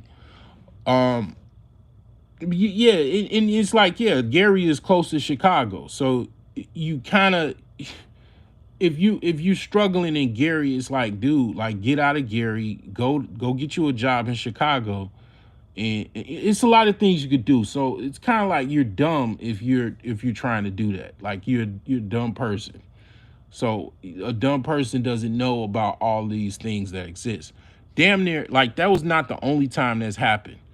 They have caught every last person, as far as I know, that tried to rob someone at the Hard Rock Casino in Gary, Indiana. I mean, like, and I'm gonna tell you a story that happened to me, right? So when I went there, right, I had won some money. I went to the actual restaurant in the Hard Rock. Had me a veggie burger, some fries, a Coke. I had won some money, so just had me a meal. I was just in a daze. It's like late in the night, like probably 2 in the morning. I forgot to pay for the fucking meal. You know what I'm saying? I just walked on up out of there, bag included. I just didn't eat. I might have left a tip, but I ain't even pay for the meal. Like I forgot to pay for it. Okay, about 3 or 4 months go by. I walk inside the casino. The dude literally like, hey, come with me. I'm like, what the fuck did I do? I mean, I definitely ain't won no money. Shit. So what the fuck? Are you telling me I can't come in? Like I'm just some blackjack? I ain't that motherfucker now. I ain't no blackjack card counter and shit like that. Where, you know what I'm saying? I wish, like, I tried doing that shit. You need lots of focus and concentration to be a card counter. The thing is this: them fools had me on camera not paying for the meal. I had to, go pay for the meal. It was crowded at that point. I had to stand for like, I'm standing in the middle of the fucking restaurant, like 15 minutes until they found the old receipt book or whatever from like months ago that I forgot to pay the meal. I probably gave them extra. I'm like, yeah, this is just ridiculous. But I paid them and then, I went about my business. But I'm just saying, what was fucking amazing about the situation was as soon as I fucking walked in the door, I didn't give them no ID. I look older, so I didn't show them any ID to get in the fucking casino. The motherfuckers tracked me using a fucking AI video, footage of me walking in. It auto tracked my face and saw who the hell I was. That's what I'm trying to tell you. So, yeah, man, it's all, like I say, man. I mean, and that stuff came from the imagination realm. All of that shit, man. It came from the imagination realm. What would it be to, you take something, okay, what would you do with this?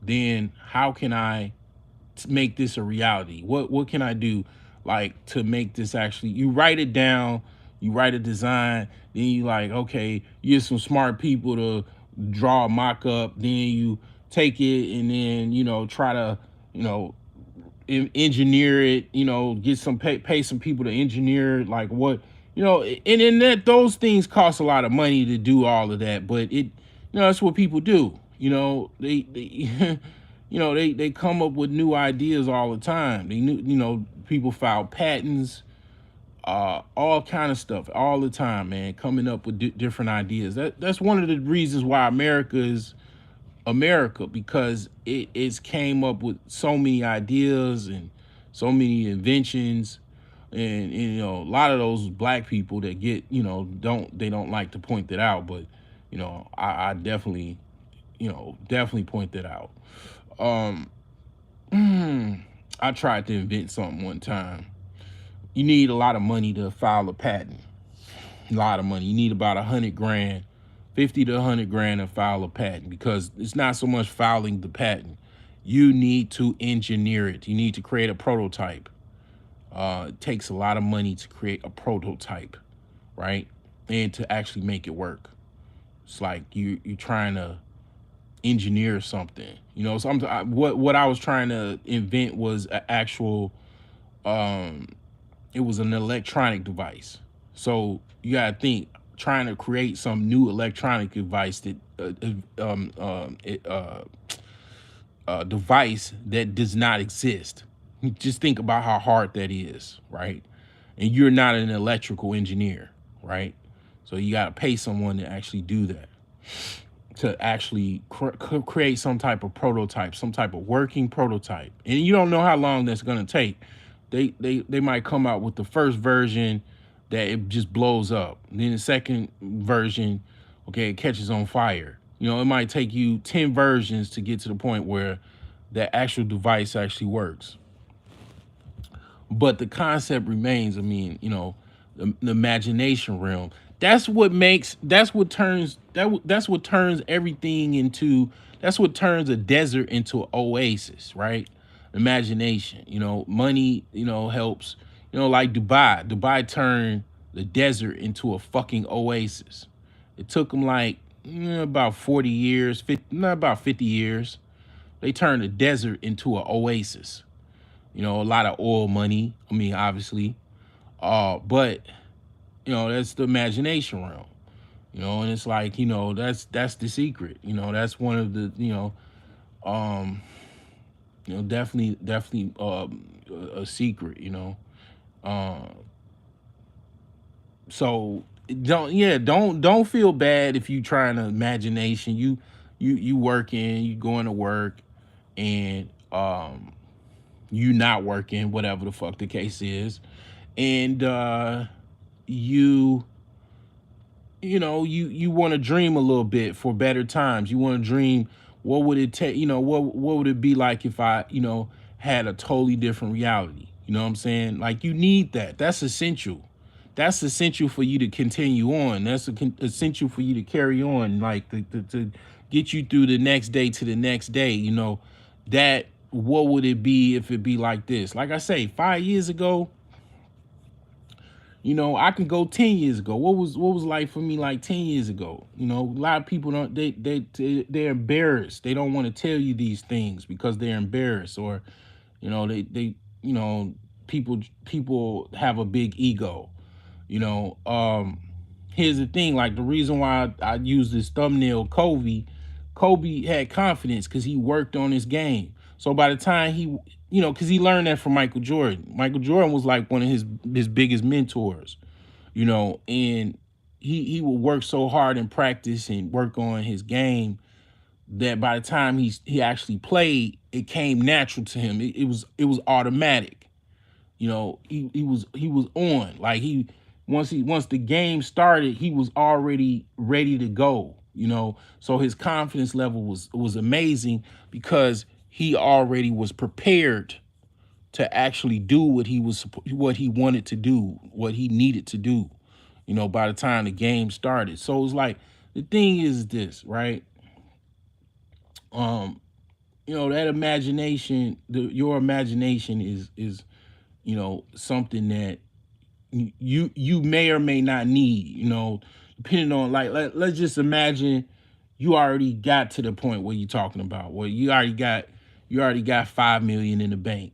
you know. Well, your imagination, it kind of like, you still got it, but it's not, you got to think you're not a person, you're not that person anymore that, uh going to this shit job and, living check to check. You've actually achieved, certain things that you imagined, certain realities that you wanted to come true. You know, and you have the money to actually bring forth new realities from your imaginations. You got money now to do it, so it's gonna pretty much come a lot easier than when you didn't even have $50,000. You know what I'm saying? So your imagination might drift off a little bit. You might get a little lazy. You might get a little fat or whatever. Might you might just kind of you know get settled in comfort. So the thing is though, like I said, 10 years ago was like 2000, so 2014 is it just gets even worse. So you got 5 years ago versus 10 years ago, 2014 to now. I can't even talk about how what I have to be. I It's too embarrassing. It's way too embarrassing to talk about things 10 years ago because like it was just depressing. Like it's depressing to even think about because like yeah, my mother died like that year. So um and I was broke as fuck. I mean like I it was like I was tremendously broke, man. I was so broke. It, it but the tripped out thing is I just got a house like but it was a rent to own house, and it was just like, man, it was still the same situation. It was an abandoned house, and it was like I had to fix it up, and it was this, it was a situation where I had to pay it off. The payoff was like $35,000. I was broke as hell, just married to a woman that I really shouldn't have been married to because we didn't get along, and I knew we didn't get along. Um, and it was just like a lot of problems, man. For just from Jump Street, it was just like, man, and it was like a situation where she lied to me just to get me to live close to her. She lied and said she wanted to fix up this house that she didn't want to fix up. She never intended to wanted to fix it up because it was like her way of just getting me out here close to her. Like it was so weird. It was a weird situation, but I ended up fixing the damn house up by my goddamn self. So imagine me giving a fuck about a bitch. I mean, I know I'm vulgar, kind of maybe, a little bit, but the thing is that that's why I have the confidence that I have. Like I did that shit on my own. You know, oh, okay, you don't want to do it? Okay, I'll do it. So that's what, makes me the man I am. I mean, I'm okay, you want me out here. A lot of men would just give up, walk away. A lot of weak men would have, in that scenario, would have just, left the house and walked away. It was like, I was made for this, bitch. I fixed the house up by myself, got it up to code. And you know what I'm saying? I can remember the respect level that I got. Like, oh yeah, you know, I walked away from you, and you did the shit on your own. You know what I'm saying? It's like, yeah, man, it's a crazy time, but like I said, that was my first time actually building a house, fixing up a house and getting up the code. My first house, it was a fire damaged house, and I had walked away from that because, well, actually I didn't. By the time I got some money, the house got bulldozed by the city of Chicago. So I mean, it was the lesson learned. But yeah, man, it's that house, man. I fixed it up by myself. The second one, and it's like that's what kind of pretty much solidified me, and it was like, yeah, you gonna left me, it's like, yeah, okay, left me out here just to fucking rot. Nah, I worked on that fucking house morning, night, afternoon, weekends, got that shit fixed up. And you know what I'm saying? I just, it didn't ultimately, finish everything and all of that. But as far as like try to pay the house off and all of that. But yeah, man, you know, it was a totally different scenario 10 years ago, man. I mean, I got an entire house that I own. I have the deed. I can go right tomorrow. I could go, somebody want to buy my house, and go right to the title company and close it with my deed, Um, own a whole block, matter of fact. No, not even just a house. I mean, it's like,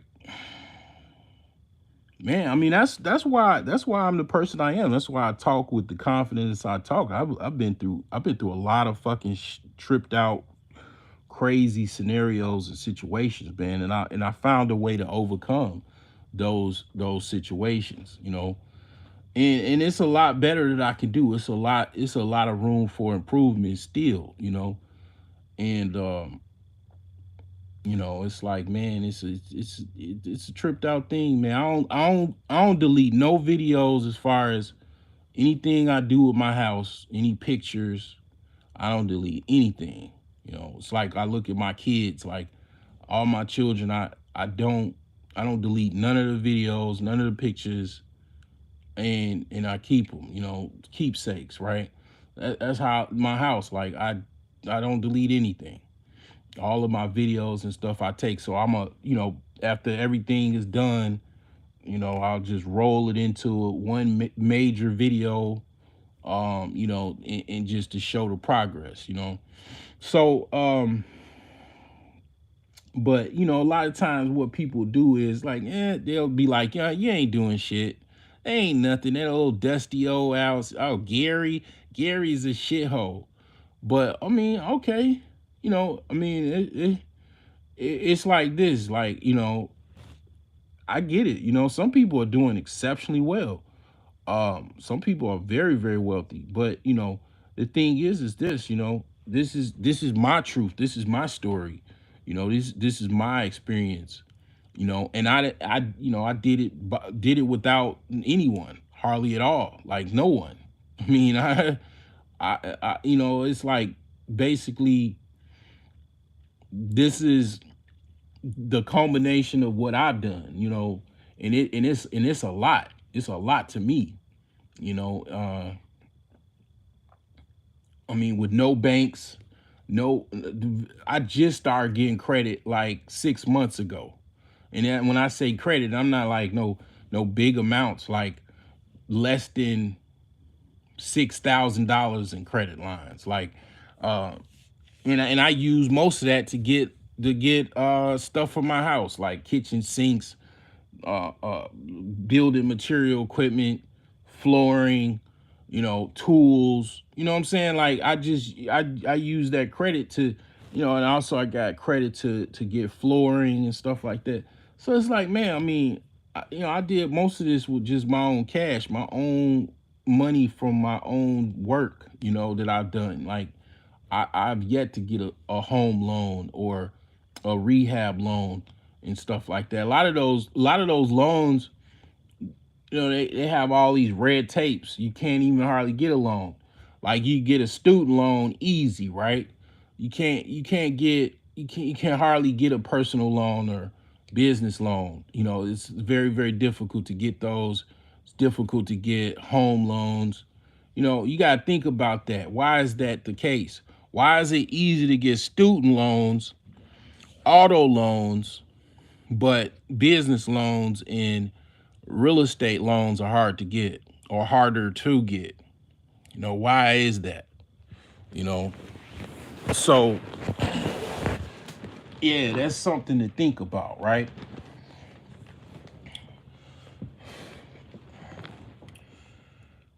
So yeah, it's something else, man. You know, it's many, you know, it's many nights, man. I mean, to be honest, like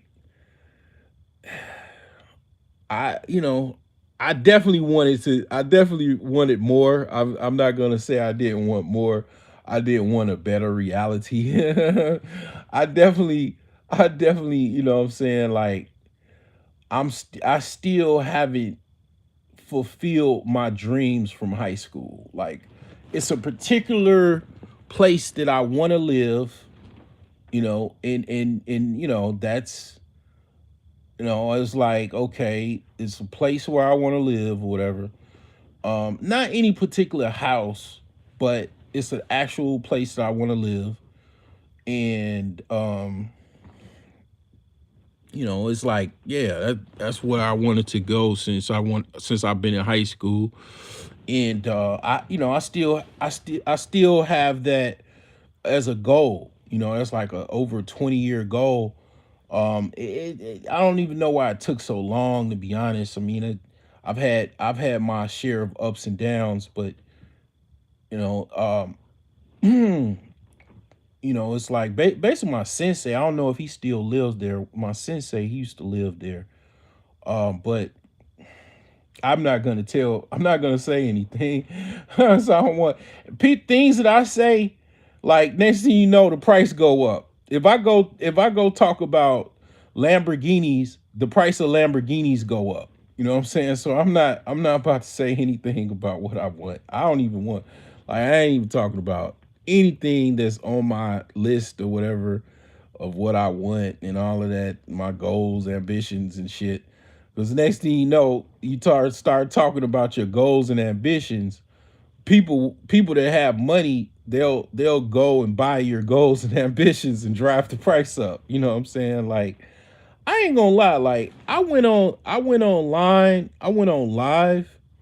Cause see, a lot of times I'll say this: you're more powerful. You usually are more powerful and significant than you think that you are.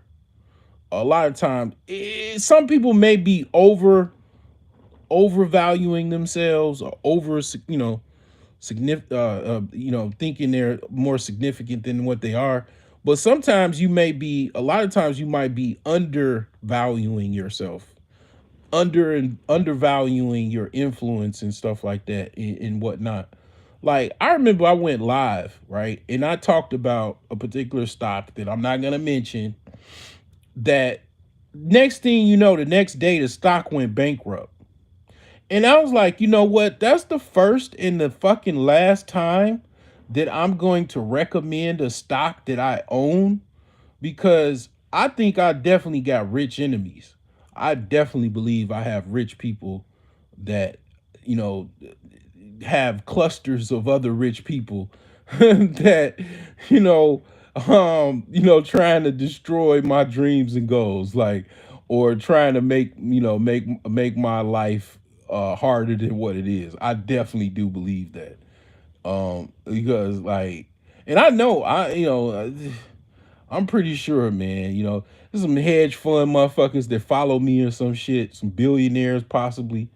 I know for a fact the dude and some of his people that are work with him or whatever, his associates are in the loop of me, and that's Grant Cardone. I found that out. And the thing is like, yeah, man, you know, these guys all talk to each other. They got groups, they got, you know, associations, all kind of shit. Man, you like I say, I went and said this stock, man, the next day, the motherfucker went out of goddamn business, man. The next week. I'm like, oh hell no, I'm not doing this shit anymore. No, sir. You ain't gonna catch me on here talking about. If you catch me talking about a stock, I don't own it. I'm not gonna be putting any stock. I am no longer gonna be recommending any stock that I am currently owning at all. Nope. Nope, not at all. I ain't talking about Sheba, none of that. Anything that I own, I ain't talking about. I got people that are, I got some rich motherfuckers that try to go reverse what I'm trying to do. And the same motherfuckers that don't support me. Like they got some rich motherfuckers that just be listening to my ass and don't, you know what I'm saying? They like they like, just watching me like the Truman Show or some shit. Like just watching me fucking try to survive and shit. Like the best way I can.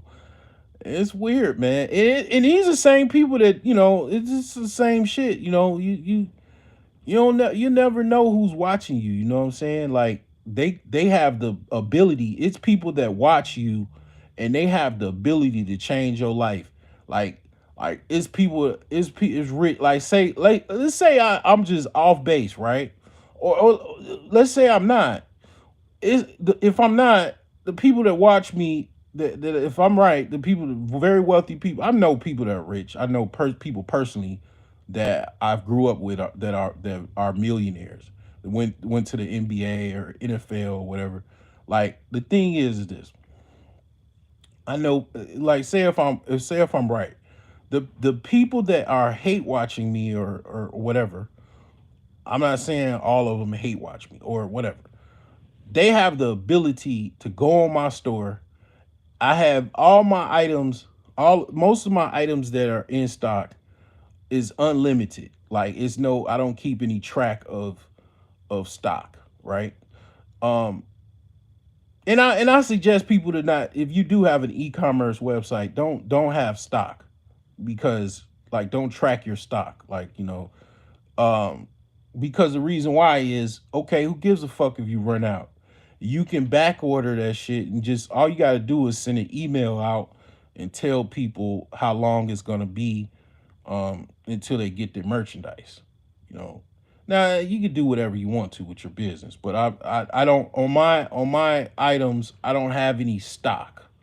So it's like somebody can go order, they can do whatever, order 1 million items, and I'm gonna do my best to try to fulfill it.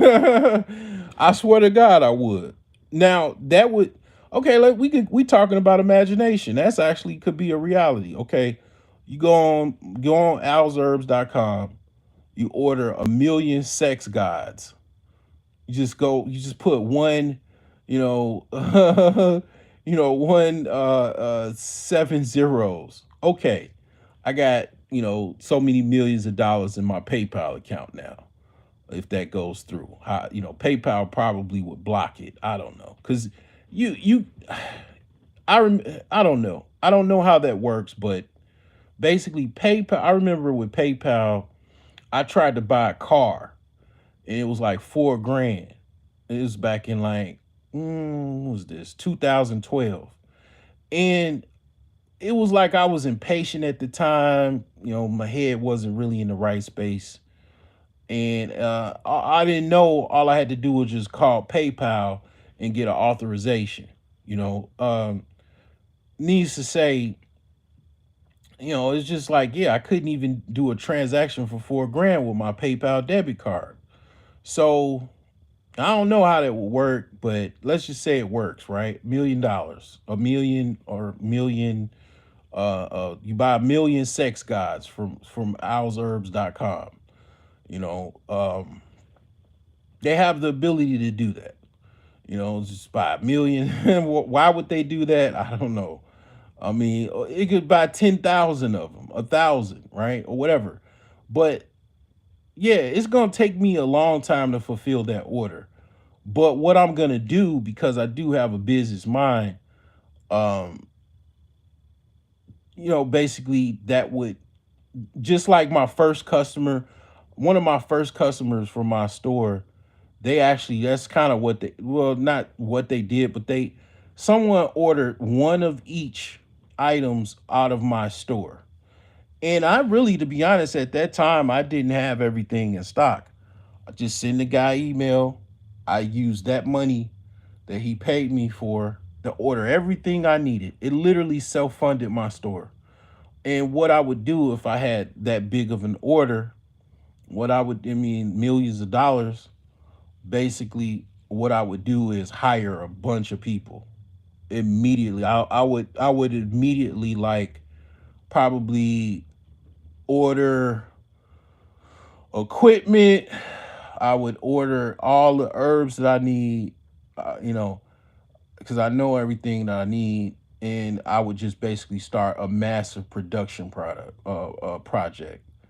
and I'll probably hire like 100 people, maybe. I would do a fucking job fair where it would just be like I would announce I'd get some building, and I would hire like 50 to 100 people and then all they would be doing, it'd be some people that'd be like cleaning up, and I just announce everything. Okay, this is a new company. Congratulations. You're the start of something big, blah blah blah.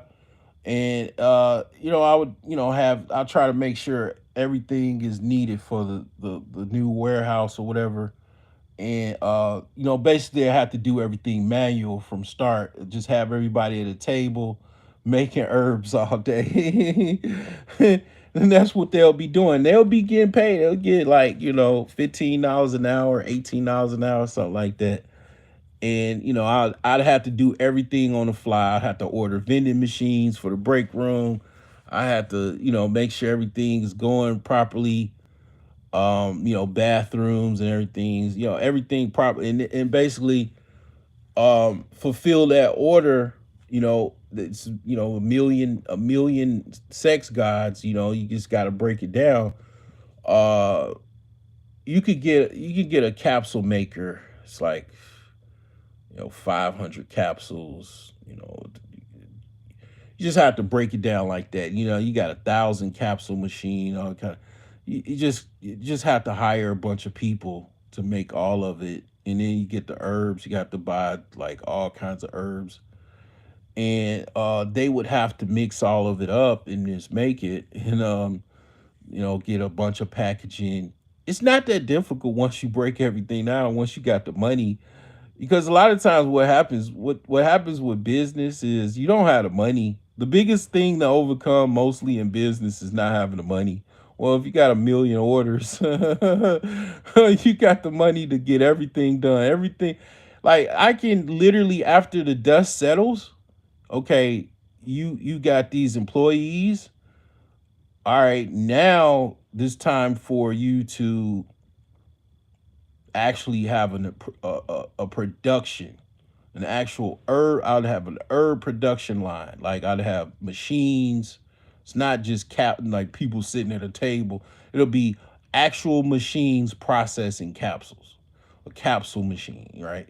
I'd go to the FDA, all this type of shit, get, FDA approval, get all kind of, legal stuff. I had to hire legal, I had to hire accountants, staff accountant, get some type of legal representation, get an IT guy hiring, because I ain't trying to do every goddamn thing. I already have janitors. Um, what else? Everything it comes, I have to form some. I mean, obviously, form a company, a corporation. Have to hire an executive team to manage everybody. CFO, COO, or whatever management style. Like you don't have to form a management structure like a corporate structure. You can have whatever corporate structure, hierarchy structure you want. You don't have to hire. You don't have to have just a standard corporate structure like mostly companies have, which is typically CEO, CFO, COO, CTO. You don't have to have all of that. You can have a CEO.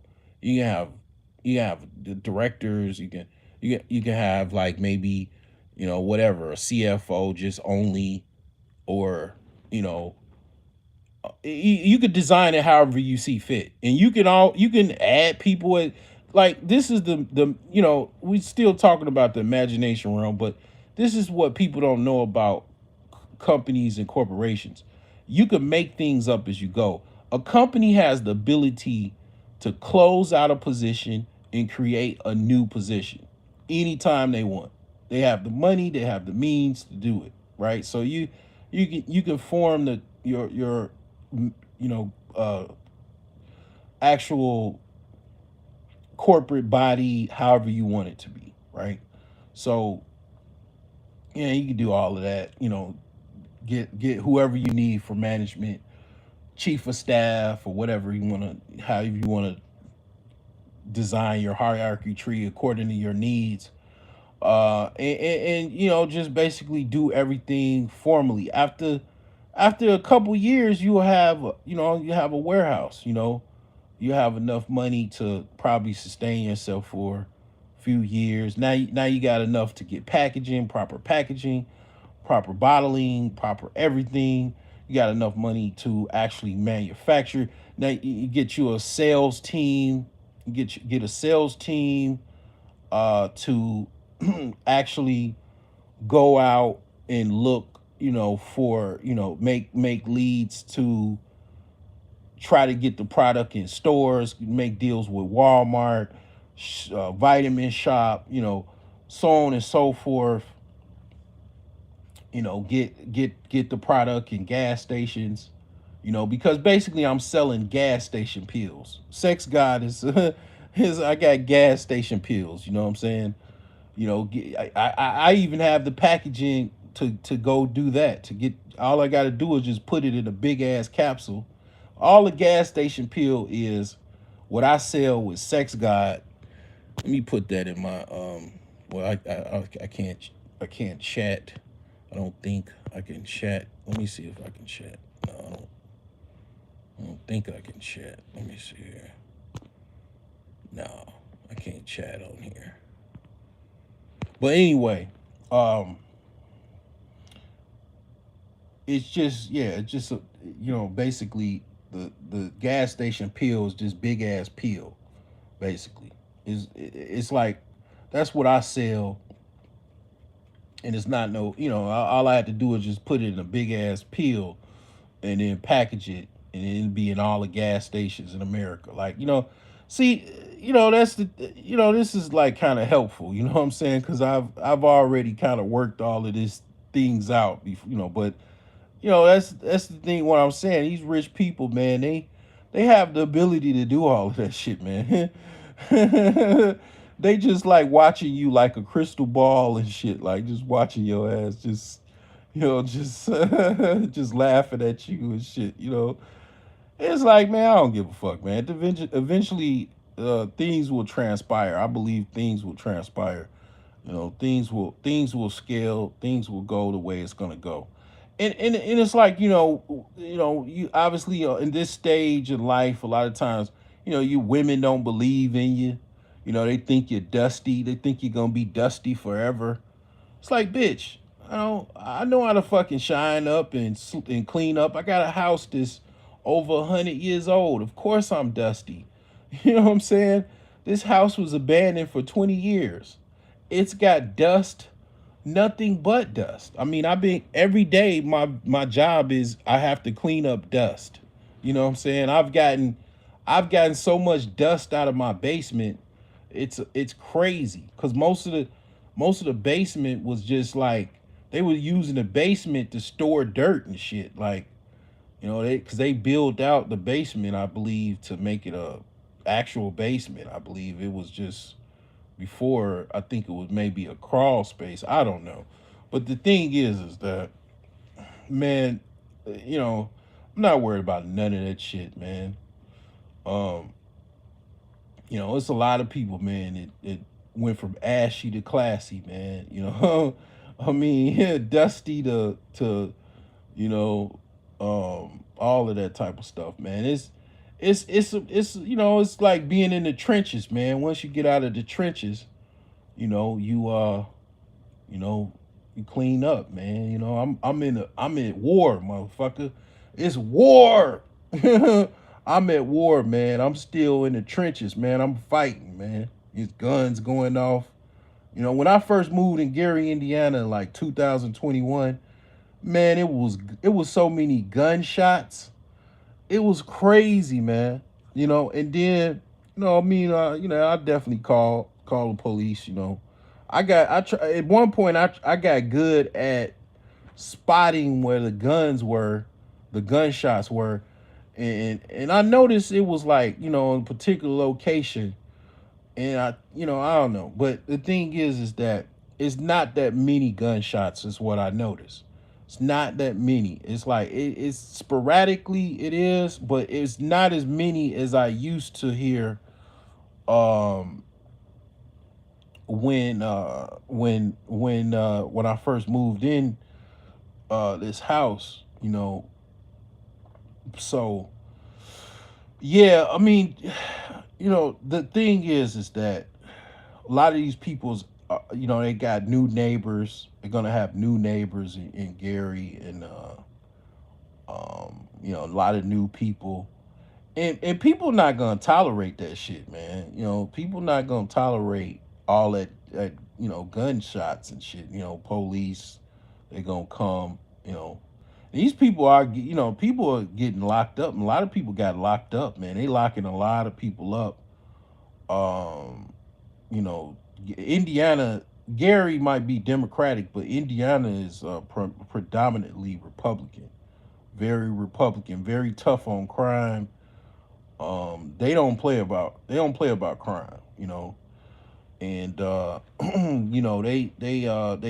throw the book at a lot of people, whereas in Illinois, in the Chicagoland area, it's so bad. So let's say your brother got shot, the dude he gets off, or he only get 5 years or 10 years in prison. He get out. Now what that does is you got to go kill him because justice wasn't served. He should have got the death penalty or life in prison for killing someone. He only gets 5 years. You know, now you gotta go. You gotta be the judge, jury, and executioner now because your brother justice wasn't served. That's what goes on. Kind of shenanigans that goes on in Illinois, and it's if you kill, it's racially motivated. If you kill a white person, you know you're gonna get harsher sentencing. You're gonna get looked, a lot of public scrutiny and shit like that. Well, yeah, if it's just another black dude kill another black dude, they only, they do that by design because yeah, like they just, they know it's like a puppet master. They know like okay, well, you get a low crime sentence because the value of you killing another black person is no big deal. All right, and then they know justice is not served, so you getting out now. You marked for death because you just got out for killing somebody for only 5 years, or you got off the case, and now you gotta um you basically the people that you killed, they gonna their brother, they gonna try to kill you because you out now. And it's like, yeah, all of this is by design. This just wants you to die. It's just that's how it is. So it's like a lot of stuff like that. And unfortunately, man, like I say, it puts people in a situation where they have to take justice into their own hands. That's why it's a lot of Cain and Abel. Chicago, Cain and Abel, man. People, because if the dude was in prison, if the person was life in prison, or at least like let's just say 40 years or something, you know at the least you doing 20. you know good time you doing 20. I mean 20 is better than 5 years because 5 years good time you only get 2.5 years, and you definitely getting off, you getting away with murder. you know that's even worse. But it's like, yeah, I mean, You put a person in a situation where they got to go avenge their brother's death because the justice was not served. Justice was not handed down. So yeah, a lot of people. That's why people get murdered, man. Because it's like the person is still walking around and killed a whole bunch of people. People ain't just shooting people for no reason. You know what I'm saying? They kill somebody and they kill you. And it's like Cain and Abel, and it's like, yeah, well, you're supposed to lock Cain up and throw away the key, but now you let Cain come out and kill again, or walk around, live his life where he just killed his own brother. And that's what goes on. That's the games that's being played. That's why you get away from those places. Get away from that type of riffraff and around that stuff, and you just don't look back. Just get out of that environment. But I'm gonna let my phone is getting low. I'm gonna get off of here. I've talked enough. Yeah, don't stop. It's like that song. Don't stop believing. And then it's like as was it what was that dude? I think it's Christopher Williams. Don't wake me, I'm dreaming. Like, yeah, man, you gotta keep on, man. I'm gonna catch you guys on the next one, man. I'm gonna let this stay up because I know I'll be professing all kinds of confessions and shit like that, but it's all good, man. I'm very accomplished and I'm very confident in all of the things that I overcame, and you know, it is what it is, man. Hey, I'm almost 50 years old, man. I ain't really, I'm pretty much like a old man.